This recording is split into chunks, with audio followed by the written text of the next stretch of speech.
Salve, salve, senhoras e senhores, meu jovem, minha jovem, meninos e meninas, rapaziada em geral, eu sou o Sal, em mais um bate-papo aqui no nosso quadro sobre quadrinhos chamado Pitombadas, esse espaço de conversa descontraída, como as lives do Pitadas do Sal, mas a gente sempre faz a gravação aqui para colocar no ar neste sábado para a galera mais tardar no domingo, mas sempre com muita informação e boas histórias do mundo dos quadrinhos. E hoje a parada, para não variar, quer dizer, para variar, eu sempre confundo esses ditados, tá da pesada, assim, tá aquele papo supimpa, porque a gente vai mergulhar num assunto que vai muito além de falar de uma revistinha de super-herói. Aliás, eu fico chateado quando tratam de revistinha. Na real, o que está acontecendo é quase um grande documentário sendo construído aos poucos sobre o mercado editorial de HQs no Brasil, e para isso eu tenho aqui comigo e com o meu parceiro Heitor, o nosso convidado especial, Manuel de Souza, editor da Revista Heróica, pesquisador incansável e um cara que vem produzindo aí dossiês que são verdadeiras cápsulas do tempo. Manuel, muito obrigado por aceitar o nosso convite, querido, e topar bater esse papo aqui com a gente hoje. Seja muito bem-vindo ao Pitadas do Sal, ao Pitombadas. Opa, muito obrigado aí pelo convite. Boa noite para todo mundo e vamos lá. Só fazendo uma correção. Mostrar umas curiosidades aí da época dos Só fazendo uma correção aqui, a Heróica é uma editora, não é uma revista. Ah, sim, sim. Né? O pessoal confunde muito que eu editava uma revista chamada Mundo dos Super-Heróis, né? Que era publicada pela editora Heróica, é publicada até hoje e tal. E aí, aí tem essa semelhança com os nomes aí, normal. Eu combinei com o Heitor esse erro proposital, assim, para ficar descontraído, e o Heitor poder falar que era uma editora, para dar um grande destaque, aí fica mais assimilado na cabeça da galera. Bem-vindo, meu querido Heitor, mais um Pitombadas aqui no Pitadas do Sal. Sempre bom falar de quadrinhos. Como é que você está? Não, tudo bem. E aí, galera, beleza? Como é que estão vocês? Eu estou bem aqui também e é uma honra trazer o Manuel aqui nesse espaço que eu ajudei a criar com o Sal, que é um espaço quinzenal de vídeos sobre quadrinhos que a gente posta no canal aqui. E, tinha que trazer alguma hora o Manuel, que é um querido amigo, meu editor, né? Porque já fizemos muita coisa junto. A gente já trabalhou anos no mundo dos super-heróis e, assim, ele editou, inclusive, meu último livro, que é o Quadrinhos no Brasil, volume 1. Aqui, ó. Esse livro aí, editado pela Heróica, né? Edição do Manuel. Trabalhamos a 4 mãos legal nesse projeto aí, né? Estamos tramando outros, né, nesse momento, que não podemos falar agora, mas uma hora falaremos. Muito bom. E é isso, é um barato ter o Manuel aqui, tinha que estar aqui em algum momento. Maravilha. Heitorzão, já vou pedir para você começar abrindo os trabalhos, então, aí com o Manuel. Pois é, Manuel, assim, essa história dos dossiês, vale explicar para a galera que os dossiês que você está fazendo dessas grandes revistas da editora Abril de super-heróis, eles derivam do teu projeto, que é o teu livro, né? Fala um pouco, eu não vou dar você as informações todas sobre isso. Deixa eu destacar aqui, Manuel, só um pouquinho, ó. Aí. Pega dos gibis. A história do começo. Esses dossiês, no caso aqui, o que eu mostrei agora foi o livro que eu escrevi junto com o meu amigo Maurício Muniz, né? E quando nós escrevemos esse livro, nós começamos o projeto em 2018. Foi quando eu decidi abrir minha editora, que é um sonho antigo, né? Muitos anos já me acompanhava e tal. Eu trabalho na área de design, de diagramação, de revistas, desde... Cara, na verdade, eu comecei mesmo em 1990, que eu tive uma breve passagem pela editora Circo, na revista Chiclete com Banana. Não sei se vocês se lembram. Eu trabalhei lá 6 meses. Eu tenho aquela edição da Morte da Rebordosa guardada aqui até hoje. Pô, aquilo é um clássico. E aí, nos anos 90, eu trabalhei eu comecei a trabalhar numa editora chamada Editora Europa, e a minha ideia era ficar uns meses lá, e acabei ficando 25 anos. E lá eu montei uma carreira nessa área de revistas, né? Até que, em 2006, eu consegui lançar minha própria revista, Mundo dos Super-Heróis, que era um projeto que eu tinha desde adolescente e tal. E foi lá, por exemplo, que eu comecei essa parceria com o Heitor e com tantos outros colaboradores da revista, né? Mas aí chegou lá por volta de 2018, eu eu pensei em montar a minha editora. Na verdade, eu já tinha esse plano e tal, né? E aí, como primeiro lançamento, eu combinei com um amigo meu, o Maurício Muniz, a gente lançar um livro sobre os quadrinhos da Editora Abril, que era um Mostra de assunto novo que a estava em capa pra voga. gente. Oi? Mostra a capa pra gente Opa, aí, que eu agora deixei aqui, ó. destacado na tela. Maravilha. Linda capa. Livrão, ó, tipo um Um tijolão. braço.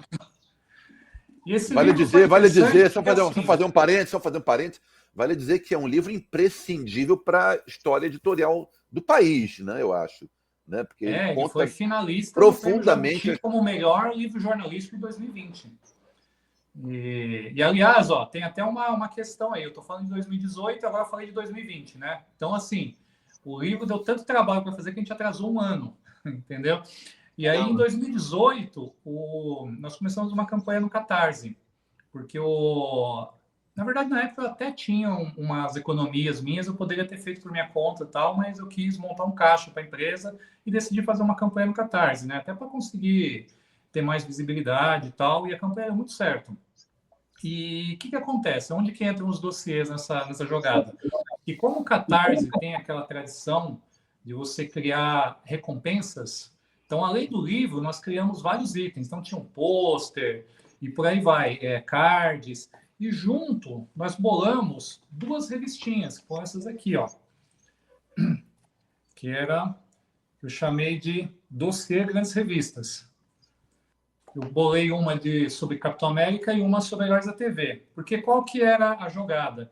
Nós começamos o livro em 2018 e nossa ideia é terminar em 2019. Em 2019, nós estávamos diante de uma efeméride, né, que fazia 40 anos do lançamento das primeiras revistas da Marvel pela Editora Abril. E a Editora Abril era o tema central do Império dos Gibis, porque no meio de 2018, a Abril tinha encerrado o departamento de quadrinhos, né, depois de 68 anos de atuação.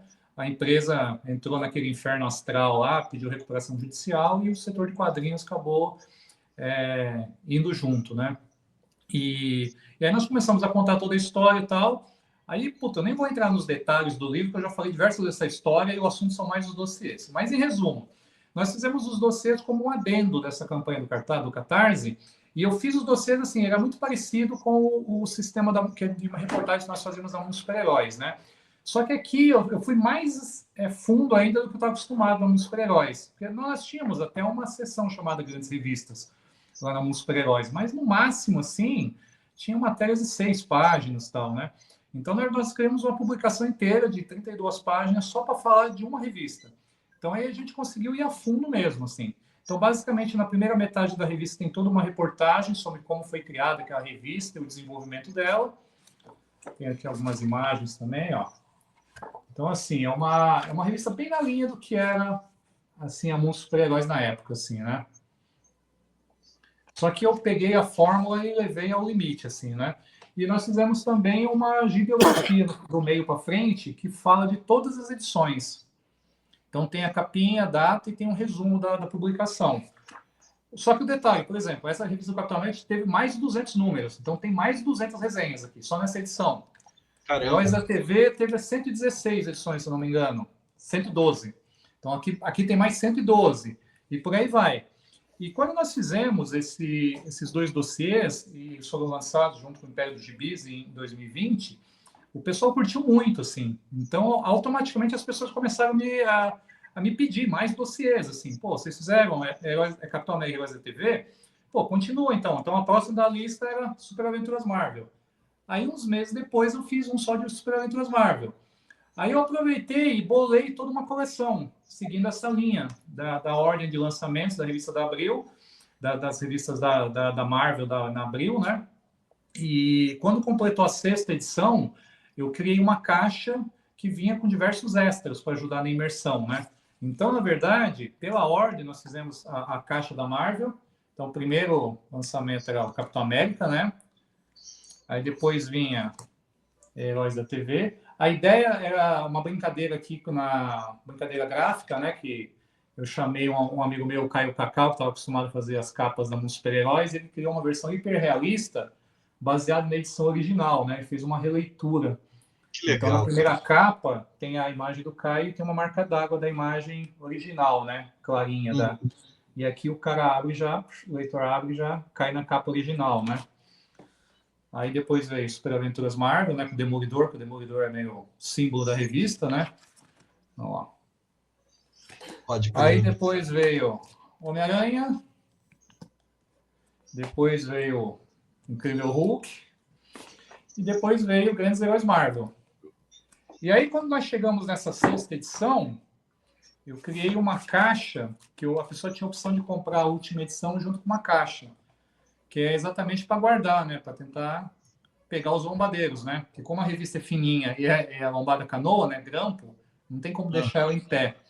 Então, aqui a pessoa poderia guardar os dossiês e junto nós fizemos diversos extras, assim, como cards. Opa, deixa eu pegar um card aqui. Deixa eu pegar os cards da Marvel aqui. Eram cards que com as capas que eram descritas nesses dossiês, né? E aí a ideia foi o seguinte: quando nós lançamos o Império dos Gibis, nós demos 30 cards de brinde. Vou pegar um exemplo. Por exemplo, esse aqui é um dos cards que saíram no Império dos Gibis, uma revista bem rara de Patinhas. E aí no verso tem todas as informações da publicação e daquela edição específica, tal, né? Então, na verdade, assim, cara, tudo que eu faço, mesmo os brindes, eu tento sempre colocar informação. Na verdade, esse que é o diferencial das coisas que eu gosto de fazer, né, cara? É sempre assim, explicar Isso aqui já é da caixa da DC, que é mais recente, né? Mas aí nós continuamos a numeração. Então, até agora, nós lançamos 94 cards ao longo dos livros da Heroica, né? Então, cada livro vem com um pouquinho de card, assim, e vai completando a coleção. E aí eu fiz nesse formato que é mais fácil de guardar, né? Que eu sempre fui encanado com os cards habituais, que é aquela pasta que é difícil encontrar plástico. E aí eu sempre achei que a arte fica pequena e tal. Então, por exemplo, dá para guardar num álbum de fotos, ó. Esses álbuns comuns, assim, de fotos 10x15, né? Então, os cards foram feitos para... Aqui é a coleção toda. Ficou inclusive, lindo. Até o livro do Heitor também tem cards aqui. Tem cards de capas que são capas brasileiras que são citadas no livro dele. Esses do Heitor tem. Quadrinhos do Brasil. Esses do Heitor tem, sensacional. Então. Bom, e aí nós continuamos, né? Depois da Marvel, aí me cobraram, né? Aí nós sempre tivemos esse papo, né? Sempre me acusaram de ser Marvete, né? Aí eu prometi que eu ia fazer uma caixa da DC e eu ia fazer melhor ainda. E aí nós fizemos a DC. Esse aqui é do Super-Homem, Superman e Super-Homem, né? Uhum. Depois nós fizemos o Batman, que teve umas 8 revistas diferentes na Abril. Era incrível, mas o Batman vivia falindo, porque não vendia bem. Incrível até os anos 90. Isso. Aí essa aqui é um caso meio diferente, porque são 2 revistas, na verdade. Nós juntamos Heróis em Ação, que teve só 10 edições, e Super Amigos, né? Que foi uma fusão entre Heróis em Ação e Batman. Aí depois vem os Novos Titãs. Depois, e tem esses 2 mais recentes que eu acabei de lançar. Que esse aqui é sobre Super Powers, né? Que era o equivalente a Grandes Heróis Marvel. Uma revista trimestral que publicava sagas, finais de sagas e coisas do gênero, finais de arcos, né? E a revista da Liga da Justiça, né? Que foi um puta sucesso lá no final dos anos 80 e começo dos anos 90, né? E a Panini tem republicado em toda essa fase aí, né, da Liga Humorística. E aí nós fizemos também uma caixinha da DC, né? Para guardar e tal. Então aí a pessoa tem... Aí tem a caixa da Marvel e da DC, e elas meio que se completam, né? A Marvel em vermelho, a DC em azul... Todas têm a mesma quantidade de informações, para ninguém me acusar de ser Marvete. Aliás, eu acho até que os dossiês da DC ficavam até melhores, né? Porque é a questão da experiência, né? Vai fazendo e melhorando a cada edição, né? Esses 2 porque os personagens são melhores também, né? Por isso. Eu acho que é mais a experiência mesmo. Aqui eu sou decenalta. É aquela história, a gente zoou o pessoal dos decenautas porque o DC só tem 2 personagens, Batman e Superman, que importa. O resto Né? A Marvel tem um monte que importam, né? É diferente. Aqui tem uma coisa bacana também, entre os S, nós colocamos reproduções e cartazes de banca. Então, também, assim, coloquei 6 cartazes da Marvel e 6 da DC. Os da DC deu trabalho de conseguir, porque de revistas de linha, assim, não era tão comum encontrar cartazes. Da Marvel já foi um pouco menos difícil. Esse aqui é o mais raro de todos, é uma reprodução de um cartaz da estreia da revista do Capitão América em 1979. E aqui também, por exemplo, tem a reprodução, mas aí tem um texto que explica, tem a contextualização da época, do que se tratava esse cartaz, e fala qual que era o tamanho original dele. Alguns aqui eu consegui com colecionadores, aí tem o nome lá do colecionador. Esse aqui, por exemplo, ó, que bacana. Esse aqui é um cartaz da estreia do uniforme negro do Homem-Aranha na revista de linha, Homem-Aranha 71, 1987. Que depois, uns tempos depois, viraria o Venom, né? Mas aqui ainda era um uniforme alienígena super tecnológico, né? Então aí o texto vai lá e dá essa contextualização, né? Explica do que se trata. E aí alguns outros mimos também. Nós fizemos os marcadores de páginas com aqueles... Não sei se vocês se lembram daqueles anúncios que tinham nos expedientes das revistas. Essa aqui acho que era a mais reproduzida de todas, assim. Por exemplo, todas as revistas da Abril saíam com esse negócio do Hulk aqui, cara. Lembro muito. Esses são os da Marvel. Aqui uma de Super Aventuras Marvel. Heróis da TV. Capitão América. E tem os da DC também. Ó, quando chegou o Superman do Byrne, né, na revista e tal, em 87. Aqui uma de Super Amigos. Ó, os Novos Titãs. A estreia do Asa Noturna, né, quando o Robin virou Asa Noturna. Uma edição do Super Powers, que a estrela era o nuclear. E esse anúncio também aqui era bem conhecido na época, da revista da Liga, né, da Liga Engraçadinha. Então, é basicamente esse o projeto. Sensacional, sensacional, né? Coisa linda, né, Heitor? Você já tinha visto isso, né? Eu tô vendo assim, pela primeira vez aqui. Eu tô com o meu aqui já li os últimos dossiês, é muito bom, da Liga e do Super Powers, muito legais, né? Tá na minha coleção já e tal. Se bem que os cartões, como que nem o Manel, eu botei os cartões todos num lugar só, né? Porque como eu acompanho Heróica, então os cartões eu tenho. Aliás, eu tô com um cartão meio que tá faltando, Manel. Depois eu vou te falar isso em off. Aproveite que alguns estão acabando já. Tem um cartão que acho que é da... Vou me lembrar e vou te falar depois. Não, beleza. Muito bom, muito bom. E um papo que eu acho uma delícia, assim, tem aquela coisa bem nostálgica e tudo, e eu queria trazer aqui para o nosso papo, que eu gosto muito de abordar, é a questão do formatinho, né? Que eu acho que era uma coisa, não sei se era exclusivo do Brasil, mas é uma coisa muito de Brasil, né? Até os anos 2000, o padrão era os formatinhos ali de várias editoras que publicaram heróis. Tinham uns formatos maiores, da Ebal, da Block, eu não sei se tinha, enfim. Mas o comum ali era os formatinhos, né? E a gente sempre escutou um monte de lenda urbana sobre isso. Explica para a galera aqui, Manuel, por que as revistas saíam aqui no Brasil no formatinho, quais eram os motivos reais dessa adaptação, né? E o que você tem de histórias de bastidores aí para nos contar? Bom, os formatinhos da Abril remetem ao início da editora. A editora Abril ela foi criada na Argentina nos anos 40, na verdade ela surgiu em 1941, né, publicando livros infantis, e depois começou a publicar quadrinhos em 1944. E ela foi criada por um cara chamado César Tivita. E em 1950, quando o irmão dele, o Victor Tivita, assumiu a editora Abril brasileira, que foi criada, na verdade, em 1947, o pessoal fala em 1950, mas ela foi fundada mesmo em 1947. Aí o que acontece? Ele lançou 2 revistas, o Pato Donald e a Raio Vermelho. E essas revistas saíram no formato grande, saíram no formato mais ou menos um pouco maior que o americano, entre o americano e o formato magazine, assim, né? Só que assim, a Raio Vermelho, ela não se deu muito bem, ela teve 50 e poucas edições, tal, fizeram um monte de reformulações nela. Uma época ela era na horizontal, depois foi na vertical, aí depois ela deu lugar a uma outra revista, tal.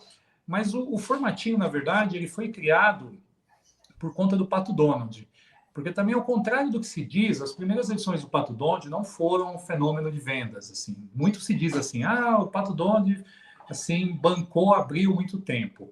Não é bem essa a história. Na verdade, assim, as primeiras 21 edições do Pato Donald não estavam muito bem e o Victor Tirta não estava tentando achar um modo de viabilizar o projeto.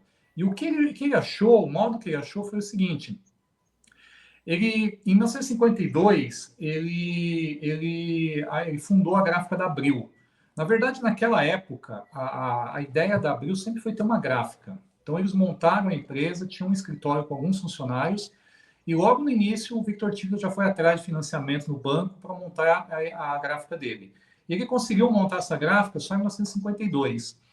E quando ele montou essa gráfica, a ideia dele era prestar serviços para outras empresas e também imprimir o material dele, né? Porque naquela época era comum isso, assim, grandes editoras tinham sua gráfica.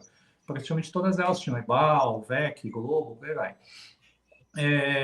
E aí, quando ele começou a imprimir o próprio material, ele decidiu fazer uma experiência com o Pato Donald. Ele decidiu mudar o formato para usar o mesmo formato da revista da Disney, como ela saiu na Itália, a famosa Topolino, né? Que é como o Mickey é chamado na Itália. Na verdade, já existia um projeto. Na verdade, quando saiu, por exemplo, a revista do Mickey, por exemplo, a ideia do Carlo de Souza, que era o diretor na época, era fazer uma revista igual ao Topolino, italiana. Só que a revista tinha muitas páginas. Era mais ou menos como foi depois o Almanac Disney, ou Disney Especial, que vinha assim, 300, 400 páginas e tal. Mas aí, em resumo, eles decidiram reduzir o formato e reduzir o preço do Pato Donald, a partir da edição 22. E aí deu certo. E naquele período eles tinham feito várias experiências com a Raio Vermelho, eles tinham lançado umas revistas de romance, tinha uma revista infantil também que era...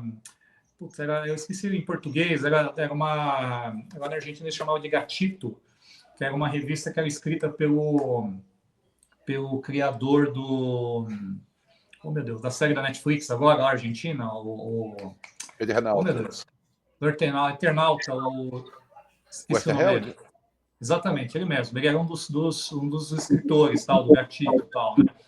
Mas, em resumo, assim, o formatinho, a partir dali, começou a dar certo. Aí eles conseguiram resolver a questão da revista do Pato Donald. Então, eles meio que adotaram esse formatinho para tudo quanto era quadrinho infantil a partir de então. Então, virou meio que na Abril, assim, sinônimo de forma de quadrinho infantil. Então, tudo que eles foram lançar a partir dali já vinha naquele formato. Tanto revista de Patinhas, depois da Carioca e por aí vai.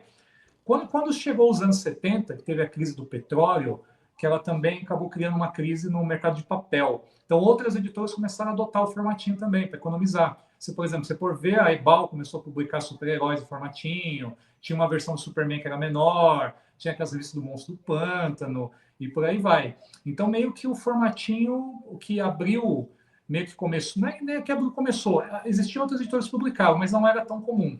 A Abril é que meio que adotou mesmo, a partir de agora é tudo formatinho. Então, assim, tanto que se você pegar de 52 em diante, são raras as revistas em quadrinhos da Abril que saíram em outros formatos. Tipo assim, 99% era formatinho. Tanto que lá dentro até existia uma coisa de que não tinha como fazer quadrinhos se não fosse em formatinho aqui no Brasil. Segundo eles, nada vendia se não fosse formatinho. Isso depois criou até problemas em 1987, quando eles iam publicar o Cavaleiro das Trevas, que alguns diretores queriam publicar o Cavaleiro das Trevas em formatinho. Eles achavam que formato americano não vendia, ficava caro e por aí vai. Mas aí já é outra história. E aí, a partir dali, que o formatinho meio que... Tanto que lá na Abril existia uma gíria que eles falavam assim, formato pato, que é aquele formato tradicional, né? 14x21 e tal. É engraçado que, tipo, o formatinho para super-heróis é que ele também era visto como uma coisa meio estranha, mas aí quem começou, acho que, a fazer isso no Brasil foi a Block, né? Começou a... Quando a Ebal parou de publicar os heróis da Marvel, que a Block comprou os direitos, dos bis da editora, que começaram a entrar nessa. Não, vamos entrar no mercado com os heróis da Marvel, mas em formatinho, colorido, para chegar mais rápido no público infantil, né? Que é o que eles pretendiam. E outra observação assim que agora eu posso fazer, porque eu já conheço bastante material, esse negócio de fazer formatinho, embora a Abril tenha se baseado na Topolino, né, lá nos anos 50 e tal, o formatinho, inclusive para super-heróis, isso é adotado na América Latina inteira, no México, na Colômbia, na Argentina também, né, em vários países você tem super-heróis em formatinho. Então, isso não é uma prerrogativa apenas do Brasil, né? Realmente uma medida de contenção de gastos gráficos e tal, que fez com que muitas editoras em países do terceiro mundo, principalmente, né, começassem a fazer esse negócio, né? Nos Estados Unidos. Mas a única coisa é que nessa época, eu acho assim, só não havia comunicação entre esses países, era muito difícil, porque não tem as facilidades dos dias de hoje, né? Então, o pessoal tinha conhecimento da Topolino, porque o César Tivita, ele trabalhou na Mondadori, que no final dos anos 30 e anos 40, eles publicavam a Disney. Então, ele começou a carreira dele lá. E lá que ele conseguiu os direitos da Disney. Então, quando ele montou a editorial Abril na Argentina, a grande sacada dele era publicar material da Disney, tanto livros infantis quanto os quadrinhos, né? Do Pato Donald, por aí vai. Então, na verdade, a Itália, Brasil e Argentina, durante um bom período, eles estavam conversando entre si, assim, por conta dessa questão da família Tivita fazer essa triangulação, né? Porque eles moravam na Itália e com a questão do quando Mussolini chegou ao poder, como eles eram judeus, os Tivita, eles foram para os Estados Unidos, o César Tivita depois foi para a Argentina, aí o César Tivita convenceu o irmão dele a vir para o Brasil e montar e chefiar e expandir o negócio da Editora Abril aqui, né? Então, na verdade, havia essa comunicação. Mas em outros países na época, cara, pelo menos na minha pesquisa, eu não acho que eles tinham conhecimento, não. Sim, claro, isso talvez foi coincidência mesmo, acho que por questão econômica mesmo, né? Para ficar mais barato. Tem rolado a partir dos anos 70, talvez. Nos anos 60, acho que não, mas a partir dos anos 70, sim, esses outros países começaram a ter formatinho, né? Fora que em Portugal, os gibis de super-herói de Portugal eram os brasileiros, né? Sim, não sei desde quando começou isso. Tem alguma noção disso, Manuel? Olha, cara, na verdade, teve um período... Na verdade, assim, tudo que se fala da Editora Abril é difícil dar respostas muito rápidas, porque, cara, como eu falei, ela começou a publicar quadrinhos aqui no Brasil em 1950 e foi até 2018, foram 68 anos. Até o ano passado, era a editora que mais tinha publicado quadrinhos no Brasil. Só recentemente a Panini passou, né, a Abril. E então, assim, ela teve... Cada ano era um ano diferente, cada década uma década diferente.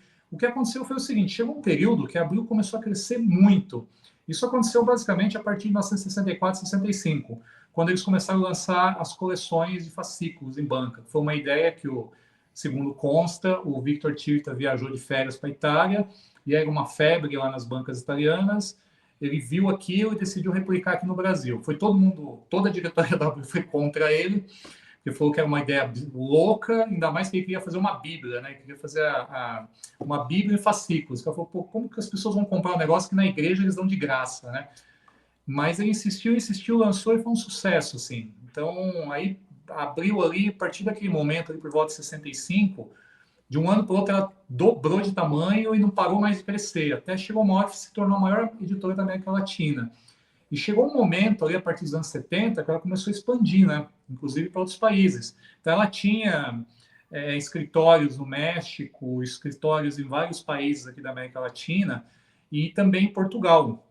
Eles tinham uma editora lá chamada Editora Morumbi. Geralmente eles faziam uma parceria com uma empresa local. Assim, eu não entrei muito nesses detalhes do Império dos Gibis, porque o livro já estava com quase 600 páginas. Mas a minha ideia era ter feito um capítulo só sobre isso, mas eu acabei cortando porque ficou inviável. De repente, numa edição futura, daria para fazer.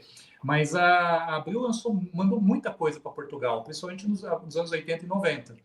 Então, tem muitos colecionadores lá em Portugal, quando ficaram sabendo, por exemplo, do livro, encomendaram, né? Porque eles tiveram esse contato com o material da Abril. Muitas vezes eles mandavam os quadrinhos tal qual ficavam aqui, mas teve um período até que havia uma adaptação, tanto e principalmente no para América Latina, né? Que eles faziam passavam os quadrinhos disso para espanhol, e tal, né? Mas a Abril chegou a mandar bastante coisa para outros países também. Deixa eu abrir meu microfone aqui, que passou um carro bem barulhento aqui, aí eu me mutei. Por conta do formatinho, obviamente, ser menor do que o padrão norte-americano, onde os heróis saíam e tudo, aqui tinha que ter uma adaptação e era feito algumas gambiarras, né? Você tem algumas histórias, assim, de cortes, de gambiarras famosas que você poderia contar pra gente? Até se o Heitor também se lembrar de alguma coisa. Ixi. Tem um monte, Você né? quer em ordem cronológica ou alfabética? Não, assim, algumas que você lembrar, umas mais bizarras, assim, para. Eu vou contar uma que é bem curiosa, que é rapidinho, que é o seguinte. Na Bienal, no Festival Internacional de Quadrinhos de Belo Horizonte, de eu acho que 2013, eu estava hospedado no hotel dos convidados e eu sentei numa mesa de café da manhã com o Matt Fraction, com a Kelly Sue DeConnick, que era a esposa dele, grandes artistas de quadrinhos americanos, e com o Cibi Cebulski, que agora eu acho que é o editorzão da Marvel, né? Ele veio na época, né? O nosso papo... Nós odiamos a muitos super-heróis. O nosso papo no café da manhã foi sobre guerras secretas, como foi publicado no Brasil, a primeira Secret Wars, aquela história dos cortes, né, dos personagens. O final, né? Eles mudaram o final. O final, né? Que eles criaram uma página nova que não tinha no original para poder adaptar aquela história à cronologia da Abril, e tudo porque essa história ela foi antecipada de acordo com a cronologia da Abril. Ela tinha que ter saído depois, né? Mas ela saiu antes por motivos de que a Gulliver estava lançando os brinquedos, a Abril tinha a própria propaganda. Então era quase uma exigência da Gulliver de que a Abril publicasse a série. Mas para publicar a série, eles tinham que fazer um monte de alterações, apagar personagens, colorir diferente alguns outros personagens. Quer dizer, uma bagunça editorial, mas que o departamento de quadrinhos ali resolveu da melhor maneira possível, né? Mas, assim, a pessoa que lia na época não percebia que tinha alguma coisa estranha, ou era visível? Não, o que acontece a grosso modo, assim, é o seguinte: essa coisa da fidelidade dos quadrinhos originais e ter uma publicação que respeite, assim, o máximo possível o original, isso é uma coisa recente, cara. Isso é coisa dos anos 90 para cá. Dos anos 90 para baixo, cara, a Abril não começou isso, e a única coisa é que a Abril levou isso ao limite. Mas se você for pegar revistas lá dos anos 30, 40, 50, cara, eles mudavam tudo. E antes mesmo dos super-heróis, e como os super-heróis se tornaram mais populares e tem uns leitores mais que vão mais a fundo nas questões. Mas, cara, por exemplo, teve histórias do Super. Tem uma história quando estreou aqui no Brasil, acho que foi no Almanac Disney, o Super Pato, sabe o Super Pato? Que o Donald vira o Super Pato. Cara, o final foi mudado aqui no Brasil. Porque ele tinha roubado Tio Patinhas e no final ele meio que ele não se arrependia. Aí o Cláudio de Souza, que era o diretor na época, falou: não pode ser isso. Eles pegaram e mudaram o final, cara. Aí no final o Pato Donald devolve o dinheiro para o Tio Patinhas. No original não acontecia, ele ficava com o dinheiro. Isso nos anos 70. Antes da Marvel ser publicada no Brasil, se você pegar, por exemplo, Histórias do Fantasma, que a editora Saber publicava nos anos 40, nos anos 70, aquilo tudo era remontado. Pegava as tiras, assim, transformavam e mudavam o cenário, completavam, sabe? Para ficar no formato que eles precisavam. Então, às vezes, a tira era comprida, eles faziam o livrinho lá de bolso, então eles redesenhavam tudo para encaixar. Isso, assim, aconteceu exaustão. Fora as histórias dos X-Men que o Gideone Malagola criava aqui no Brasil, desenhava aqui no Brasil mesmo, sabe? Que saía nas revistas da Gap. Então, essas mudanças editoriais eram comuns na época e os leitores não tinham acesso aos bastidores. Então, estava tudo bem. Eu mesmo, por exemplo, em 86, eu li Guerras Secretas, eu tinha, sei lá, 12 anos, e para mim, estava ótimo. Eu até achei estranho, assim, tinha umas diferenças de arte, assim, né? Você notava que eu já era ligado em arte na época, né? Aí eu achei aquele final meio esquisito, o desenho fica meio esquisito e tal, mas eu fui descobrir tempos depois, né? Mas Abril, cara, o que precisa entender é o seguinte: Abril, cara, era uma indústria assim de um tamanho que é até difícil imaginar. Mas é como eu falei, no começo dos anos 90, ela chegou a ser a maior editora da América Latina. Meu, ela atuava em 25 mercados diferentes em que tinham revistas, e era líder em 23 mercados. Sabe, ela publicava só de quadrinhos. Teve uma época que eles vendiam mais de 3 milhões de exemplares por mês. Eram 36 milhões por ano. Então, assim, são números, cara, que não vão se repetir nunca mais. Então, realmente, é um material, assim, cultura de massa. E o que acontece? E eles criaram aquela regra lá atrás que eu falei, que quadrinho é sinônimo de formatinho. Então, todas as marcas que eles adquiriam licença, eles iam adaptando essa fórmula. Então, para eles, não tinha muita diferença. Assim, o padrão era Disney. Disney foi o que deu certo, Disney, que era durante muito tempo foi o que mais vendeu. O que surgiu dali tinha que se adaptar a isso. Então, surgiu a Turma da Mônica. A Turma da Mônica seguiu o padrão Disney, seguiu o formatinho, mais ou menos a quantidade de páginas. Tem uma coisa que pouca gente não se liga, mas, por exemplo, você pegar essas primeiras publicações da Marvel que eu estava mostrando, o Capitão América Heróis da TV, Capitão América era uma revista fininha, entre aspas, tinha 52 páginas. E Heróis da TV já era um almanacão, 132 páginas, se eu não me engano. Uhum. Cara, eles eram baseados nas revistas da Disney. O Capitão América era a mesma estrutura do Pato Donald, do Mickey, e o Heróis da TV era a mesma estrutura do Almanac Disney. Entendeu? Então, assim, eram as lógicas ali do mercado, entendeu? Então, por exemplo, eles iam comprar papel, eles compravam no ano anterior, eles faziam um cálculo de toneladas de papel que eles iam gastar no ano seguinte, e dependendo dos cálculos, eles faziam pequenas mudanças assim, para economizar papel. Então, por exemplo, você pegar, por exemplo, Heróis da TV, da edição 6 para a edição 7, da 7 para 8, não lembro de cabeça, eles mudaram um pouquinho assim, a altura, diminuiu mais ou menos 1 centímetro na altura. Aí eles fizeram isso em todas as revistas. Aí você imagina, os caras imprimiam milhões de cópias ao longo do ano, iam imprimir ao longo do ano seguinte. Aquela tirinha ali dá uma economia de toneladas de papel. Então, era um negócio assim que fazia diferença entre o lucro e o prejuízo, entendeu? Então, assim, antes de tudo, é uma operação industrial. Então, essas mudanças eram feitas muito para isso. Claro. E tem uma outra coisa também, que quando chegou nos super-heróis, a coisa pegou, cara. Porque, assim, quando você pegava Disney, Maurício de Souza, Luluzinha, até aqueles heróis da Hanna-Barbera, os textos eram muito curtos, assim. Não tinha um aprofundamento, não tinha uns textos mais reflexivos. Aí, de repente, cara, veio, tipo, X-Men do Claremont, cara. Que o negócio ali era uma bíblia de texto. E aí, quando você passa para o português, fica maior ainda. Cara, aquilo ali não tinha jeito. Eles tiveram que cortar, cara. Porque eles tinham um padrão de tamanho de texto. Se você for ver o tamanho de texto das revistas super-heróis, era a mesma da revista da Disney. Sei lá, tamanho 6x6. Então, aí entra de novo nessa questão industrial. Então, os super-heróis, eles foram meio que adaptados à força para encaixar naquele formato. Por isso há quem diga, né, Manel, que o Chris Claremont publicado no Brasil em formatinho era mais legal do que o original, porque muita gente acha que ele escrevia demais, né? Você deve ter sofrido aí quando você traduziu, né, as primeiras histórias do quarteto. Compara as histórias que a Abril lançou e as histórias que a Panini lançou. Sim, exatamente. Tudo a Panini respeitando mais o texto original, né?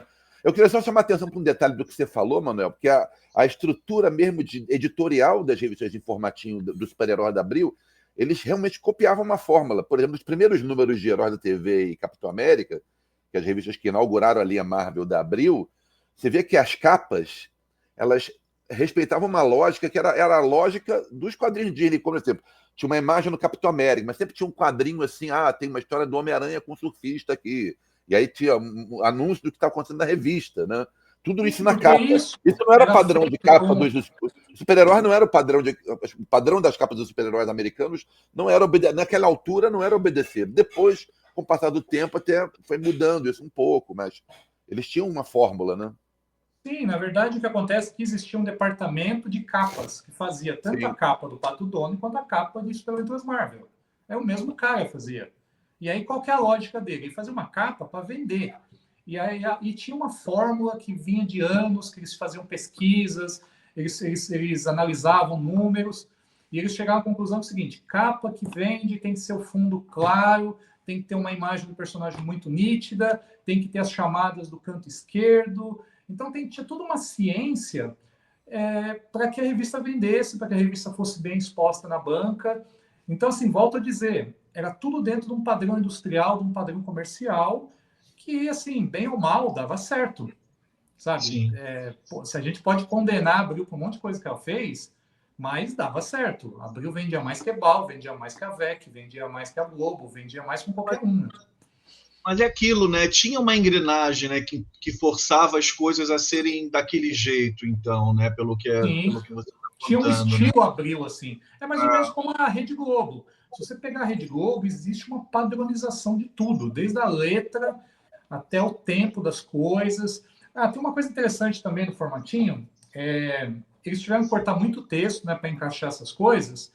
E o formatinho tinha uma curiosidade, que as revistas americanas, na época, eu acho que elas tinham 32 páginas, era o padrão, né? E tinha mais ou menos 21 a 21 páginas de história.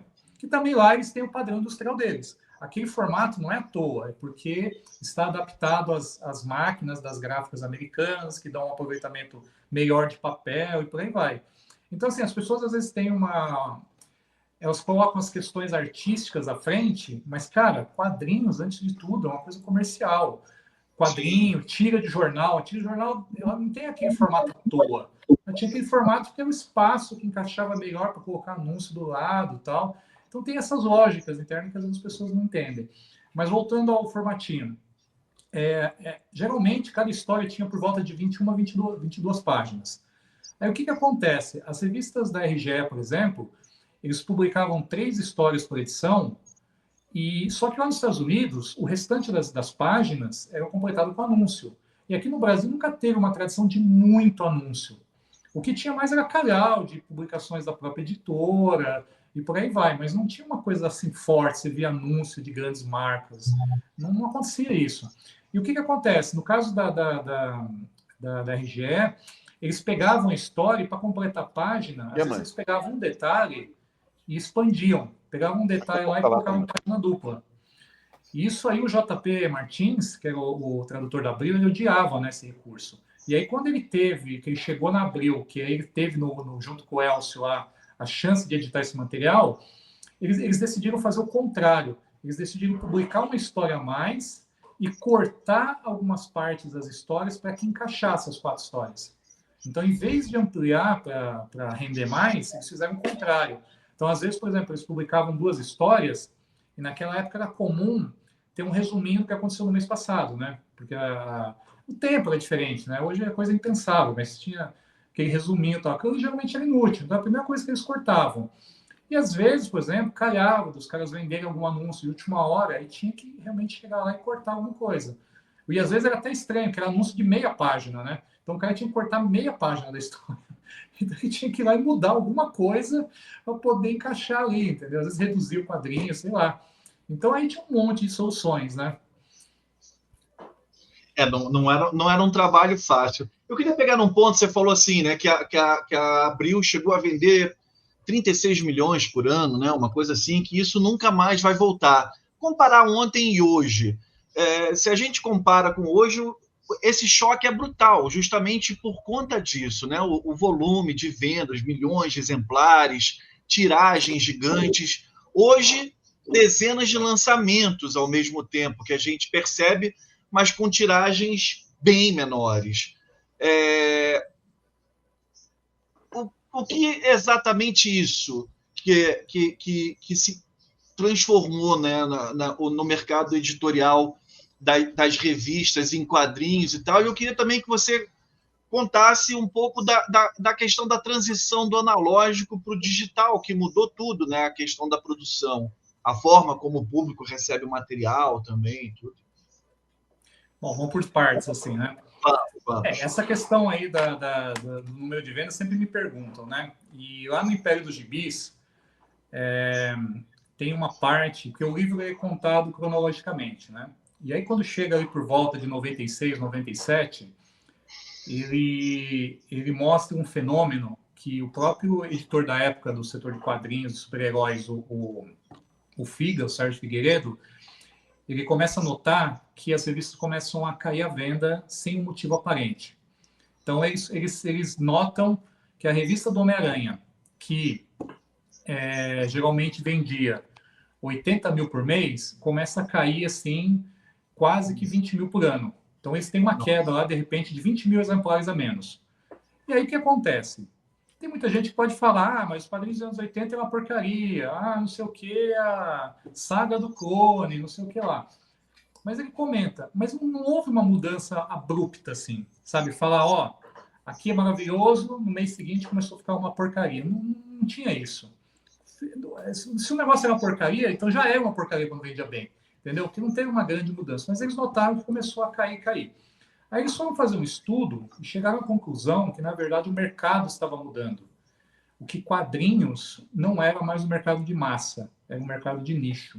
Eles chegaram a essa conclusão mais ou menos no final de 98, depois que eles começaram a analisar esses números. E aí, cara, aí na verdade foi o estopim para eles lançarem a série Super-Heróis Premium, que foi um negócio que é polêmico até hoje, e que eles decidiram trocar o formatinho por revistas super sofisticadas, só que custavam 3 vezes mais. O formatinho custava R$3, 3 e poucos reais, o prêmio era maior, um papel melhor, vinha muito mais história, só que custava R$9,90. Foi aí que eu parei de colecionar. Então, você e milhares de leitores, entendeu? Foi um choque. Eu lembro até hoje, o dia que eu fui na banca, que eu vi aquele preço. Cara, não existia uma revista de R$9,90, era muito raro. Eu geralmente só revistas que vinham com CD-ROM, com fita de vídeo, mas uma revista em quadrinho de R$9,90 no ano 2000, no começo de 2000, cara, é um negócio assim, fora da curva mesmo. Então, ali que eles notaram. Qual foi a causa disso? O que a gente investigou no Império dos Gibis, depois de muita pesquisa e tal, foi que, na verdade, aconteceu, entre aspas, é um velho clichê, mas é o tal da tempestade perfeita. Na verdade, ao longo dos anos anteriores, o Brasil foi se abrindo. Porque a gente tem que lembrar o seguinte, antes de 90, o Brasil tinha reserva de mercado. Então, por exemplo, aqui não chegava... O Atari chegou aqui uns 10 anos atrasado. O Atari dos anos 70 começou a ser lançado aqui nos anos 80. Quando os Ataris que eram vendidos aqui, acho que nem existiam nos Estados Unidos, entendeu? Então, assim, a gente tinha 5 canais de TV, tinha, sei lá, 5 marcas de carro. Então, o Brasil era um país extremamente fechado. A partir do começo dos anos 90, isso se abriu. Então, começou a aumentar o leque de todas as formas de diversão, né? Então, começaram a aparecer mais livros, começaram a aparecer mais editoras, começaram a aparecer novos canais de TV, sabe? Depois de um tempo surgiu o CD, locadoras. Então, o que acontece? Tudo isso, aos poucos, começou assim, a comer o mercado. Abril, por exemplo, começou a investir em TV a cabo. Abril lançou a TVA. Uma das atrações da TVA era o Cartoon Network. Pela primeira vez, tinha um canal que só passava desenho animado o dia inteiro. Cara, não existia isso quando eu era criança. Eu assistia desenho de manhã, olha lá. Entendeu? Aí o resto do dia sobrava para ler quadrinhos. Porra, de manhã, com o Cartoon Network, teve uma geração ali que passava o dia inteiro só assistindo desenho animado. Entendeu? Então, aos poucos, essas coisas foram roubando. E aí também, nos anos 90, no mês dos anos 90, veio a internet, né? Que a internet também pegou de vez ali. No começo a coisa foi meio devagar, mas aí a partir de 98, 99, quando surgiu o cable modem, os computadores ficaram melhores, a internet começou a ter mais atrações e tal, isso tudo, o CD-ROM, tudo isso acho que foi roubando o público de quadrinho, entendeu? Aos poucos. Por exemplo, você pegar o PlayStation, surgiu no finalzinho dos anos 90. Tinha um Nintendo também, ali por volta de 97, tal. Então, em resumo, o quadrinho começou a receber muita concorrência de diversas áreas. E aí, sei lá, começou a ter uma geração que, de repente, não lia mais, não tinha mais aquela passagem que a pessoa começava a ler Disney, Turma da Mônica, depois ia para super-heróis e para livros. Sei lá, o cara ia de criança, ia da TV para o videogame e sei lá mais o que, assim, entendeu? E aí, realmente, isso refletiu no mercado. Isso acho que foi no mundo, não foi só no Brasil. Sim. Você quer fazer alguma observação, Heitor? Não, eu queria entrar, a gente está num momento da live aqui que a gente... Da live, estamos num momento do vídeo que eu queria pegar só esse mote, porque a gente começou a falar da linha Premium, né? e que, tipo, o tempo passou, 20 anos se passaram, mais ou menos, de lá, 25 anos se passaram de lá para cá, e parece que o prêmio é um formato que tem na banca em mais quantidade, quando se fala de quadrinhos, né? Tem muito o equivalente ao prêmio, né? E a gente, todo esse programinha aqui, pitombado, a gente sempre tem que falar um pouco de lançamento, do que está saindo no mercado, né? E eu queria até começar a falar de uma coisa que é super-herói, né? Que eu estou lendo agora, né? Na verdade, já saiu há um tempo, né? Que é isso daqui, ó. Que é super-herói, é o Ultimate Homem-Aranha, né? Eu já li esse daqui e já estou lendo o número 2, que, né, que também começou muito legal. É uma história, cara. Você já leu, Manuel? Não, esse aí é o Ultimate normal lá do ano 2000 ou é o mais recente? Não, é uma outra linha Ultimate diferente, é uma outra realidade, né? Que aí tem aquela coisa que eu acho que tipo se tornou, pelo menos para mim, uma coisa meio inviável no que acontece dentro do universo de super-heróis hoje, né? Tem um momento lá na história que você tem que ter lido uma outra série para entender por que tem esse novo Homem-Aranha, que é um Homem-Aranha pai de família, com filhos, né? E, tipo, alguns personagens que na mitologia do Homem-Aranha estavam mortos, eles estão vivos aqui, né? Alguns personagens que eram vilões, eles não são tão vilões, né? E tem outras conexões, assim, né? E é o Jonathan Hickman, que é um roteirista bastante celebrado nos últimos Sim, anos, sim, os né? Que Vingadores. escreve, né? E é uma história bastante interessante, bastante. E ele resgata uma coisa do Homem-Aranha, nem resgata, assim, mas é uma coisa que é importante no Homem-Aranha. Que os feitos heróicos do Homem-Aranha ele tem a mesma importância do que a vida pessoal dele, né? A vida, o que acontece no entorno da vida dele, né? A mulher dele, as aspirações da Mary Jane, o que ela quer fazer, os amigos, né? O que acontece no jornal. Agora o Peter Parker que é um pouco mais velho do que o Peter Parker tradicional, né? Dos anos 60. É um Peter Parker de barba e tal. Ele tem uma relação com os dois filhos que ele tem, uma menininha mais nova e o filho mais velho. São relações bem distintas, bem diferentes com um e com o outro, né? É muito bem desenvolvido isso, né? Eu gosto bastante, gostei bastante desse. Eu tenho que ler mais super-herói, que eu estou lendo muito pouco super-herói, e às vezes você se surpreende com uma história bem contada e bacana. E tem essa outra coisa, né? Que é um velho truque, né? Que você começar um Homem-Aranha do zero, né? Que você começar a ler uma história que você não precisa entender o que aconteceu nos últimos 50 anos, né? Para você entender o que está acontecendo, né? Enfim. Então, uma grande jogada. Posso acrescentar só duas coisinhas, só para não perder o gancho de coisas que a gente está falando e o que o Heitor falou também. Claro. Ainda sobre essa questão da mudança de quadrinhos de massa para nicho, no Império dos Gibis, nós publicamos, tem umas informações bem interessantes, assim, que nos anos 70, tem um editor chamado Cláudio de Souza, que é considerado o maior editor de quadrinhos que a Abril já teve e tal, um cara meio polêmico e tal, lá no livro tem os detalhes todos. Mas chega ele deu um depoimento para o Gonçalo Júnior, que eu aproveitei para o livro, que ele diz que nos anos 70 eles fizeram uma pesquisa para tentar descobrir quem que lia a revista Disney Especial, que é aquela revista que na época era a maior revista que tinha de quadrinhos, chegava a ter 300 páginas, que era uma coletânea de várias histórias temáticas, né? Que eles pegavam lá e, os bandidos, os jornalistas, blá. E aí, isso por volta de 1973, por ali. E o que eles descobriram? Que entre vários tipos de leitor, o que chamava atenção eram office boys. Porque naquela época o office boy passava muito tempo na fila do banco. O cara tinha que ir lá, levar cheque, levar correspondência, e aí na fila do banco o cara ficava lendo quadrinhos.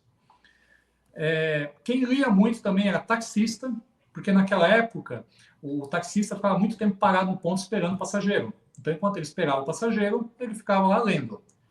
E quem costumava ler muito também, Disney Especial, eram caminhoneiros. Porque o cara estava viajando, Brasil afora, à noite ele jantava, aí ele estava em um lugar que não tinha televisão, não tinha telefone, às vezes nem rádio, aí ele pegava o gibi lá e ficava lendo. E era um gibi que rendia muito, ele comprava o gibi lá e podia ficar muito tempo lendo, tinha muita história. Então isso meio que mostra que naquela época o grande lance das revistas era chegar nos leitores casuais, que aqueles caras queriam gibi como passatempo. são os caras que hoje ficam na fila do banco vendo Facebook. São os caras que hoje estão lá sentados no ônibus vendo vídeo no YouTube. Se você pegasse 3 décadas atrás, uma das opções que esse cara podia estar fazendo nesse meio tempo ali era ler quadrinho. Só que hoje, cara, nem banca de jornal tem mais para comprar. Então, eu acho que a grande mudança desse período foi o desaparecimento do leitor casual. O JP fala que na época dos super-heróis, ele tinha uma minoria que descobria esses cortes que eles faziam, essas mudanças, e reclamava muito. Aí eles falavam, cara, você é 1% do meu leitor. Eu faço para os outros 99% que estão curtindo, que estão lendo Secret Wars, estão achando do cacete. Só que acontece que nessa passagem aí dos anos 90, dos anos 2000, esses caras largaram os quadrinhos. E só ficou aquele cara chato que reclamava de Star Wars, de Secret Wars, cara. Que somos nós, cara. Eu acho que tipo o mercado ele sempre busca um dos aspectos eu acho que explicava essa história do office boy, do cara da padaria, do taxista, leu o quadrinho era barato, né? Podia comprar. Não, era barato, era um troco. Muito, cara. Aí sim, mas fazer um negócio barato. Aí é tipo, dando sequência assim, à história dos lançamentos, eu acho que eu queria falar não exatamente dos gibis em si, mas assim, é de um projeto da Conrad, que é essa linha aqui, HQ para Todos, que tem esses 2 lançamentos recentes aqui, ó. Um Minotauro, episódio final do Laerte, e o Iugoslavia 92, que é do Rodolfo Santujo e do Gonzalo Martinez, né? Qual é o diferencial dessa linha aqui da Conrad? São gibis que você compra a R$13, R$12. Talvez num evento você vai comprar 9. Uma liquidação da Amazon você vai comprar 9,90, 8. Né? Eu acho que esse tipo de lançamento, no caso assim, o Iugoslávia 92 é uma história inédita no Brasil, são histórias de guerra na Iugoslávia, mas contadas do ponto de vista das pessoas que estão sofrendo os efeitos da guerra, não do governo ou do exército, mas sei lá, o cara que perdeu a vizinhança toda morreu, só ele restou, né? E aqui no caso do Laerte, sim, são reedições de histórias que saíram nas revistas da Circo, né? Já é o terceiro gibi dessa linha aqui que traz de volta histórias antigas da Laerte, né? Mas assim, o barato é que é uma tentativa de tentar buscar um leitor que não está disposto a pagar, sei lá, às vezes você tem que pagar 50 contos, 70 para comprar um gibi na banca, assim, com a história do personagem que você gosta. Isso aqui é uma tentativa de fazer uma coisa. Talvez assim, isso aqui merecesse ter uma distribuição mais ampla do que tem, porque eu acho que a distribuição é muito restrita, né? Se você acha nas lojas virtuais e tal, não acha muito em banca, né? Mas não deixa de ser uma tentativa de talvez atrair esse leitor que quer ler uma coisa rápida. São revistas com 36 páginas aqui, que são a estrutura bem básica aqui, né? Enfim, é um tipo de material que é uma iniciativa louvável da Conrad, eu acho, bem legal. Tem e o que mais você tem? Bolso da DC também, né? Que também tem Watchmen e coisa do gênero, né? Mas as edições de bolso são carinhas ainda para esse leitor inicial, né? Iniciante. Tudo R$50. Eu vi uma ontem, acho que estava R$56. Pois é. E o que você tem mais aí de dica, Heitor? Olha, eu também tenho coisas recentes que saíram aqui. Eu vou falar 2 coisas que eu adorei ambos. Assim, essa antologia chamada Canções do Cisne, né, da editora QS, né, editora que o tipo editora é aqui do Rio, né, embora acho que eles imprimem em São Paulo e tal. O que acontece com essa história aqui? É o seguinte, são Canções do Cisne. É uma antologia de histórias com vários desenhistas. Aqui, no caso, a gente está vendo o Caspar Wingard, que é o cara do Homesick Pilots, o Martin Simons, que é do Departamento da Verdade, que é uma história uma série que está saindo pela Devir. Tem por exemplo, a Caitlin Yarsky, que também desenhou Black Hammer, que é uma série que saiu pela Intrínseca, que é uma série que foi concluída até, né? Mas a Intrínseca que não está publicando mais quadrinhos. Essa antologia são histórias que falam de finais, de encerramentos de ciclo. Aí tem uma história que fala do fim do mundo, tem a história que fala de um fim de um casamento, que é a batalha jurídica do casal depois do fim do casamento. O fim do mundo, que é uma história que fala do que acontece. Tem o apocalipse. Aí tinham 2 pessoas escondidas em bunkers que elas se encontram e não estão sentindo os efeitos, sei lá, dos gases tóxicos que poluem a humanidade, e tem uma relação. O fim de uma sentença judicial, né, como ela é aplicada. Enfim, é uma história que fala de finais, né? É muito interessante porque, além de ter, tem uns traços aqui, são realmente bacanas, coisas pintadas assim, bonitas, assim, ó, né? Mas são estilos bem diferentes. Aí você vai para um outro estilo que é esse daqui, né? Quer dizer, são desenhos assim muito diferenciados em termos de estilo, claro, como em toda a teologia, né? Mas o barato é que são desenhistas de uma geração, de uma safra mais recente, assim, do quadrinho mainstream americano, do geral, né? Acho bem legal, porra, não deixa de... São histórias, são ideias muito boas, né? É legal quando tem ideias diferentes e interessantes nos quadrinhos, assim, né? Isso aqui tem ideias muito interessantes. E o título faz jus ao mote, né? Canções do Cisne, o Canto do Cisne, são os términos, né? Porque inclusive achei o logo bem bonito. O título original é Swan Song, né? Swan Song é até o nome da gravadora do selo do Led Zeppelin, né? Swan Song é o canto do cisne, né? Literalmente. Pode crer. E tem mais uma? E tem mais uma última aqui, que também é um lançamento mais ou menos recente da HQeria, da Alta Books, que, cara, eu adorei. A capa é um pouco agressiva, mas a história é sensacional. É Morte à Salsicha, né? É a história de um açougueiro que é corneado pela mulher com o melhor amigo deles, né? E aí o cara descobre a história toda, mas ele não enfrenta a mulher, ele fica acanhado de enfrentar a mulher e, tipo, tem milhões de situações que ele vai armando em busca de alguma espécie de retaliação, né? É do Pascal Rabaté, um quadrinista que eu acho que é bastante popular na Europa, na França, o Rabaté, né? Eu tenho a impressão que é o primeiro quadrinho dele que sai no Brasil, não tenho certeza. Mas, assim, é muito divertida a história, né? O traço do Rabaté aqui também, ó. Né? É um quadrinho europeu que agora está saindo com uma profusão muito grande no mercado brasileiro, né? Isso é uma coisa muito bem-vinda, né? E é uma história muito real, né? O cara que a mulher botou um chifre nele, continua botando, né?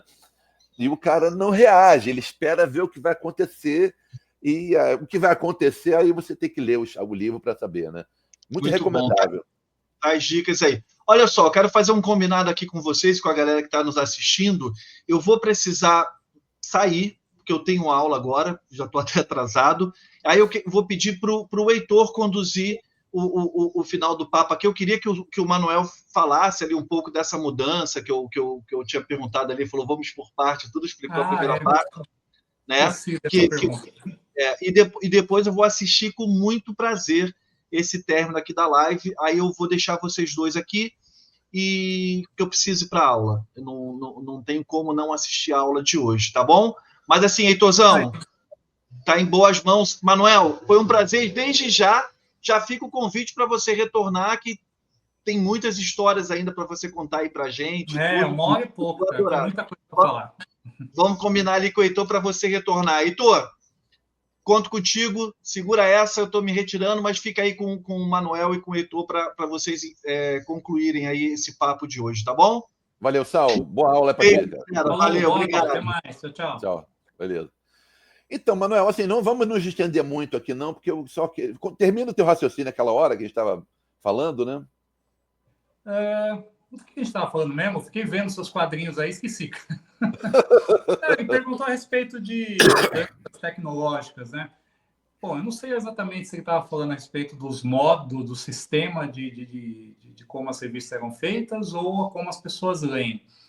Cara, no de eram feitas mudou bastante, principalmente dos anos 90 para cá, né? Com a digitalização das coisas, tal, que antigamente era tudo analógico, o famoso bromuro, né? Que é uma cópia preta, assim, no papel fotográfico, basicamente era só o traço, né, da história que eles colorizavam por aqui, e depois começaram a receber em CD, pela internet, depois de um tempo nem fotolito tinha mais, agora é tudo digital, e assim, mas isso aí foi uma coisa que não foi exatamente só dos quadrinhos, né, foi no mercado editorial como um todo, assim, né? As editoras basicamente só seguiram a onda, né. Na questão da tecnologia na relação à leitura, o curioso é que os quadrinhos, eles não... Cara, o mundo digital, assim, não chegou aos quadrinhos ainda. Os quadrinhos digitais não pegaram, cara. Não pegaram, cara. Tá vendo? Cara, é tudo no papel ainda, e as pessoas gostam do papel. Isso que eu acho interessante. Quem Eu gosta acho de quadrinhos muito, quem gosta muito de quadrinhos, né, Manuel? Tem estantes como essa que eu tenho aqui do meu lado, aqui, né? Exatamente. Gosta Eu disso acho aqui. que... então, e eu acho que, na verdade, tem até uma coisa assim, se a gente for fazer uma comparação com a música no CD, no vinil, na fita cassete e tal, ok, até tinha algumas diferenças de qualidade, alguns desses formatos eram mais práticos que os outros, mas não mudava tanto assim, ainda era música. Mas se você pegar o quadrinho impresso, o quadrinho digital, eu vejo um abismo entre os dois, cara, porque o quadrinho ele tem toda aquela coisa do toque, de você virar as páginas, e, cara, assim, acho que não existe, né? Mesmo o iPad, cara, não é a mesma coisa, assim, entendeu? Então, eu acho que o quadrinho, ele... Não sei se isso é bom ou ruim, mas eu acho assim, o próprio livro em si é um formato que vai continuar aí, cara. É um formato, assim, que não tem concorrência. Entendeu? Então, eu acho que né, nesse aspecto o quadrinho continua a mesma coisa, só mudou que a impressão é bem melhor, né? E como você falou, né? Hoje, basicamente, é tudo premium, é tudo graphic novel, né? Nos anos 80, você pegava um quadrinho pintado, é um auê, né? Porque é diferente de tudo. Hoje tudo é pintado, né? Hoje tudo é graphic novel, tudo é premium, né? Só que custa 50 vezes mais do que custava antes, né? Então, esse É é o verdade. problema.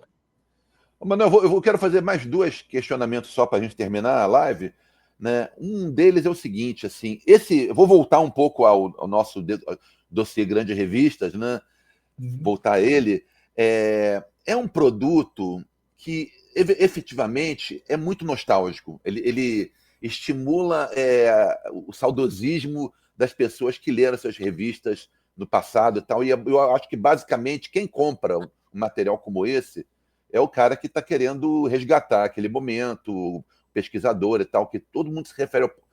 Eu queria saber, dentro do público da Heróica, dos consumidores de produtos da Heróica, especialmente desses dossiês, se tem muita gente da geração atual que não acompanhou essas revistas nos anos 70, 80, 90, né? E se interessou por esse material por que motivos, né? Como é que é a visão dessas pessoas, as pessoas que você tem contato, né? As pessoas da geração atual, que não acompanharam os Bis da Abril na banca, né? Como é que você tem a dizer sobre isso? Na verdade, não tem essas pessoas. Na verdade, é como você disse, esse é um trabalho extremamente focado num nicho que muita gente teve essa experiência nos anos 80 e 90 acompanhando essas publicações, e aí os dossiês meio que resgatam isso. Então, esses dossiês são feitos para esses caras. As pessoas que não tiveram contato com essas revistas, algumas se interessam pela questão jornalística, assim, né? Então, às vezes, tem pessoas que compram porque gostam de quadrinhos no geral e gostam de saber os bastidores. Mas, por exemplo, eu não me lembro de nenhum leitor que, por exemplo, seja leitor de mangá, os mangás atuais, tenha lido isso e falado, caramba, como era bacana a revista do Capitão América, vou atrás. Não. Na verdade, o que acontece, o mais comum é o cara que já colecionava o Capitão América na época e tem muita gente que em algum momento parou, né? Então, e está voltando agora, ou por conta dos dossiês decide voltar. Mas é um material basicamente nostálgico, cara. É focado para quem teve já essa experiência lá atrás. É o pessoal aí na faixa dos 40, 50, 60 anos tal. Certo. Manuel, para terminar, então, eu quero fazer aquela pergunta clássica, né, de quando a gente fala com alguém que está trabalhando, que está fazendo projetos e tal. Próximos passos, cara, o que está pintando no caminho da Heróica? Você tem a parceria também com a Heróica, está trabalhando com a Noir junto, também fazendo outros projetos. E eu queria saber dos próximos dossiês, assim, o que está no radar, o que está pintando, o que vai acontecer, né? Então, Fala um pouco sobre isso. Agora, existe um planejamento aí de uma terceira caixa, né? Nós fizemos as duas, né, que Tem a da Marvel, tem a da DC, e agora a gente vai ter uma terceira que vai ter Marvel, DC e Image. Então, o plano agora é fazer 6 outros dossiês que eles vão ser lançados em 3 partes, de 2 em 2, né? Que é uma questão que fica mais... fica melhor a parte gráfica, né? Lançando de 2 em 2. O preço de fazer 2 é quase o preço de fazer um só. Então, a gente faz os 2 de uma vez porque fica melhor. Então, eu estou trabalhando nesse momento na revista X-Men e Teia do Aranha. Depois vão ser Wolverine e DC 2000. E depois vem Spawn, e finaliza com Super-Heróis Premium, que a ideia é meio que fechar ali a questão da Abril, né? O período que a Abril parou de publicar a Marvel DC, né? E aí no futuro, de repente, sei lá, pegar alguma coisa da Ebal, da Block, RGE, e tem alguns dossiês que eles não são indicados para esse formato, né? Tem que ser uma coisa maior. Então tem um que eu estou mexendo aqui, que uma hora eu termino, que é do Conan, que a ideia é fazer um livro maior, explorar mais a arte das histórias e tal, né? Então esse não dá para fazer nesse formato aqui, teria que ser um livro mais parrudo, né? E por aí vai, né? Então, e aí tem os projetos que eu tenho feito lá com o Gonçalo dando ar, né? Que aí eu vou mais para... O Gonçalo escreve, eu faço a parte de arte. E nesse momento eu estou mexendo no livro do Tex, que é uma campanha que nós fizemos, né? Já terminou. E estou jogando no livro do Tex e um livro do Ken Parker, que fala dos episódios do Ken Parker, né? E é isso aí. E tá rolando agora a campanha do Lobisomem, né? Que é um material brasileiro que vai ser publicado aqui pela Noir, né? Primeiro ônibus da Noir. Tá um sucesso, né, cara? Passou bastante da meta já, né? Já tá em 130 e tantos % e ainda tem 11 dias, né? Eu fui um dos que apoiou depois que acabou, que passou da meta, né, por exemplo. Então, né, ajudando a cumprir metas adicionais que podem ser alcançadas ou não, né? Nós anunciamos uma meta adicional ontem, na verdade, né? Tem uns cards e tal, né? Mas, assim, o bom é que a cada campanha que a gente faz no Catarse, a gente vai pegando mais a manha e a campanha vai ficando mais eficiente. Tá sendo uma parceria bem bacana para os dois lados, cara. Então, o Gonçalo é uma máquina de fazer livro, né? Então, a gente tem uma programação lá, tem uns 10 livros na fila aí, né? Eita, trabalho não vai faltar, né, cara? A ideia é essa. Agora eu estou intercalando, né? Eu fiquei muito tempo só lançando coisas da Heroica, então eu tô, até por uma questão de mercado também, eu produzo as minhas coisas, mas ao mesmo tempo eu presto serviço também, né? Então, tudo isso ajuda o caixa da empresa. Tá certo. Pô, Manuel, porra, demais você estar aqui no Pitombadas, que é um quadro do Pitada do Sal, né? Pô, agradecer a tua presença, agradecer o espaço que o Sal sempre me dá aqui para criar essas histórias aqui, né? Então, a gente está terminando aqui o nosso papo, né? Agora eu vou conversar offline com o Manuel e, pô, apareçam aqui sempre. Daqui a 15 dias tem outro Pitombadas aqui no ar, aqui dentro do Pitada do Sal, ok, galera? Valeu, muito obrigado. Tchau, valeu, até mais. Valeu.